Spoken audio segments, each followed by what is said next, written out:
Hey there everybody, welcome back to my channel. I'm Caitlin, your geeky girlfriend, and in today's video, I've got another Bookie Babe book review video for you guys.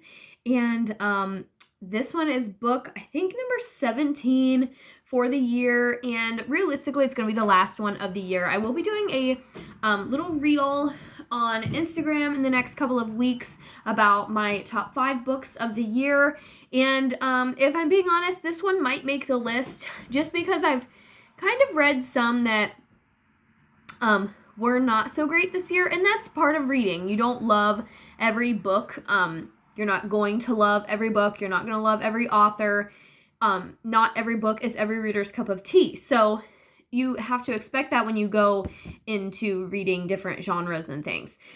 So we're going to make this video very short and sweet, kind of like my experience with reading this book. So without further ado, we're going to go ahead and get into it. Today, I'm going to be reviewing It Ends With Us by Colleen Hoover. Fun fact, I got this book actually from a little local lending library, and I found it and was like, oh, this is coming with me. So I'm about to take it back to the lending library, and I'm going to donate several of my books to the lending library. So a lending library works where you walk up to it and you can take a book, but you're expected to lend a book or give a book. So usually when I take something from the lending library, I take like 2 or 3 things back. So I'm going to take the last few that I have read, Warm Bodies, Heaven is for Real, and I think I've got one other one over there, and I'm just going to take this one back and give 3 more, and hopefully I'll get to do that this week. To kind of repay it forward. But I was so stoked to find this book at the lending library because it was on my list to read anyway, and it ended up being a great like end of the year but before Christmas break read, because I already have my Christmas break read picked out, but I needed something like in between, and this ended up being short, not short, I mean it's a, you know, it has almost 400 pages, but it ended up being a quick read, so I should be able to squeeze something else in before Christmas break, so that is awesome. So this is my second Colleen Hoover book. I started kind of strong with Verity. Verity is in the top 10 books that I've ever read. It's enticing, it's intriguing, it's got some smut and some drama, so if you like either of those things, it is a good one to give it a try. But I've heard that Verity is not one of her better ones. I've heard that there are others that are better. I was with my sister yesterday and asked her if she had read this one, and she said that she had, and it was a quick read for her as well. And my sister is getting back into reading, but she's not as much of a reader as like my mom and I are, so things don't, like, she doesn't finish a lot of books. She will be like, nope, I'm not going to read it, and she kind of is better about admitting when she doesn't like something than my mom and I are. We're kind of the, no, we have to power through and finish it, but my sister said that this one was a really quick read for her, and so I'm hoping that Verity is the same for her. My sister-in-law, I think, has also read it, and she wasn't as big of a fan as she was Verity, and I would probably say I agree. Verity kind of had that shock factor to it, that this one, I knew a little bit more of what to expect from Colleen Hoover since I had already read Verity. Now, I do have to give a trigger warning for this book, and with this book in particular, something that is a little bit different than other books that I've read is that I actually read a couple of reviews about It Ends With Us before starting the book. And I typically don't do that. I typically like to make my own opinions about the book and the author just by reading it. I typically don't read a lot of reviews before, but I just happened to catch a couple of, you know, snippets of reviews, and I was kind of, you know, I had this expectation or this anticipation when reading it that with Verity I didn't have, because I knew nothing about Verity going in. So and just because I had read Verity, I kind of knew the level of reading that I was getting into. But I will say I disagree a little bit with some of the other reviews that I read. This story follows Lily, and Lily is a daughter of a domestic abuse survivor and grew up in a home that was, I'll use the word littered with domestic abuse.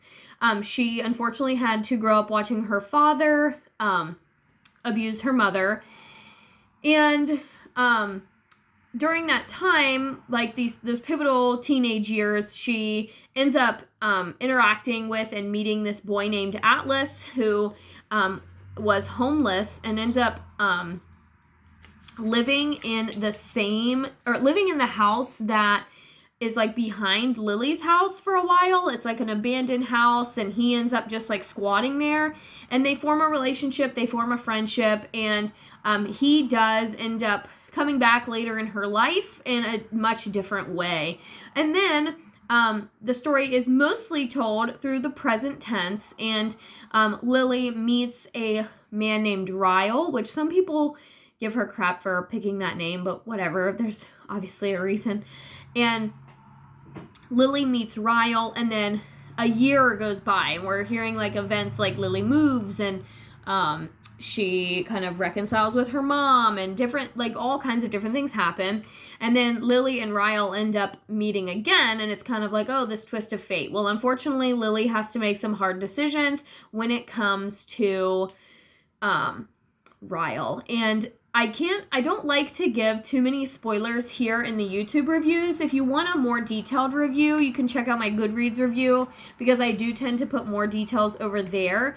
But if you are a survivor of domestic abuse, if you're currently in an abusive relationship, probably pass on this one, because it is definitely like it doesn't hold back on describing instances of abuse. But what I liked about it was that it was told from the perspective of somebody who is being abused, and kind of gave some answers as to like, how could she stay with this person? Because I know there's this narrative in our society that, you know, oh my gosh, if women are being abused, then they just need to leave him. They just need to leave him. Like, how hard is that? And I know I myself have been in situations where I've been saying those similar things. And this book did do a good job of sort of, I don't want to say defending, but giving a different perspective on all of the emotions surrounding staying with somebody who has abusive tendencies, or loses control of their temper, or is, you know, has this trauma, has this dissociative disorder. And like, there are lots of different, the one review that I read said that this book makes excuses for domestic violence, and I don't look at it as making excuses. I look at it as giving some explanations as to why. They're not making excuses. They're not saying that women deserve to be treated this way, that this is how relationships should be. No, Lily does come to that realization, and she has to make decisions for herself. And she ultimately does so in the end. And, you know, even with her best friend and her mom, and no matter what everybody else says or thinks, she knows that it ultimately is her decision, and that she has to be the one to make that decision consciously. And so she kind of goes through it. She goes up and down, and deciding whether or not she wants to stay, wants to leave. Does she hate her father? Does she love her father? Like, all these different kind of scenarios that you never know how you would feel unless you were in that situation. And Lily kind of has to come to that realization. So that does spoil it just a little bit, but not really. But like I said, if you want a more detailed review, you can check out my Goodreads review. Like I said, this is book number 17 for the year, and we are wrapping up the year. We only have, today's the 10th, so we only have like 21 days left of the year, which is very crazy. I mean, 3 weeks from now, we'll be getting ready for the ball to drop and rolling into 2024, which is absolutely insane to me. I feel like this year has just like breezed right by, despite the rough few months that we had in July and August. But I read a lot this year, really rediscovered my love of reading, and I can't wait to keep taking you guys on the journey with me. So that's it for this video. If you are new to the channel, make sure you hit that red button and subscribe. I've got lots of new subscribers on here lately, so thank you all so much. Make sure you keep liking the videos, comment below what books I should add to my list. If you are a Colleen Hoover fan, let me know. Obviously, I'm going to read It Starts With Us, because that one is the one that goes hand in hand with this one, but let me know what other ones are must-reads from her. Going into 2024, we're looking at some Agatha Christie. We're going to look at probably Good Girl's Guide to Murder. Karen McNamara has a new book. That's the third in the One of Us is Lying series, which I absolutely love that series. And I've actually done a review of those books here in the channel. I believe I did just one video reviewing them because I just absolutely love them. And so that is probably on the list. I did ask for it for Christmas, so I'm hoping, obviously, probably more Colleen Hoover will be in the 2024 reading list, and then just a bunch of random stuff. I did pick up A Dog's Purpose this morning. That's probably what I'm going to try and read next before my Christmas break read. Hopefully that's a good read, and hopefully it's a quick one that I can dive into January with something new. So that's it for this video, guys. Thank you so much for watching, and I will see you guys next time.